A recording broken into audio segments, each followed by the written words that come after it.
सभी को प्रणाम। गायत्री मंत्र हमारे साथ साथ। ओम भूर्भुवः स्वः तत्सवितुर्वरेण्यं भर्गो देवस्य धीमहि धियो यो नः प्रचोदयात्। पुस्तक हम पढ़ रहे थे रानी दुर्गावती। आज का अध्याय है अकबर की दुर्भी संधि। अकबर ने कड़ा यानी प्रयाग के सूबेदार आसफ खां को आदेश दे रखा था कि वह गोंडवाना राज्य का हालचाल लेता रहे और भीतर ही भीतर ऐसी तोड़फोड़ करता रहे कि वह प्रदेश सहज में ही अपने अधिकार में आ जाए। आसफ खां स्वयं ही गोंडवाना के वैभव को देखकर ललचा रहा था कि दिल्ली से सैनिक सहायता मिल जाए तो उसका एक ही बार में सफाया कर दिया जाए। उसने अपने गुप्तचर भेजकर रानी दुर्गावती के कुछ लालची और चरित्रहीन सरदारों को भी धन और पद का लोभ दिखाकर अपनी ओर फोड़ लिया।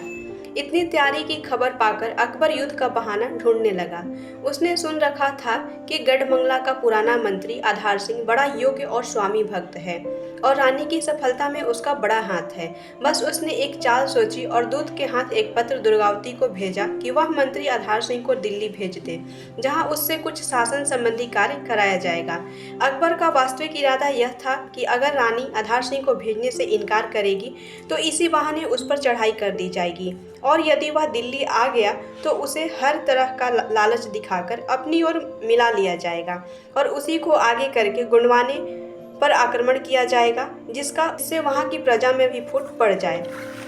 इस पत्र को पाकर रानी सोच विचार में पड़ गई। वह अपने स्वामी भक्त मंत्री को किस प्रकार की विपत्ति में फंसने देना नहीं चाहती थी, पर यह भी समझती थी कि यदि वह बादशाह के आदेश को अमान्य कर देगी तो यही उसके लिए एक बहाना मिल जाएगा। अंत में उसने यही निर्णय किया कि जब घटना एक दिन होनी है तो इसी समय क्यों न हो जाए, व्यर्थ में अपने सच्चे हितैषी मंत्री के प्राण संकट में क्यों डाले जाएं।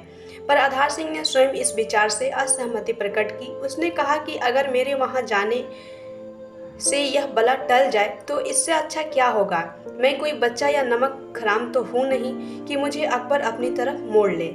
इसके बजाय दिल्ली जाकर मैं स्वयं ही उसकी योजना और चालों का पता लगाऊंगा और उनको निष्फल करने का भी प्रयत्न करूंगा।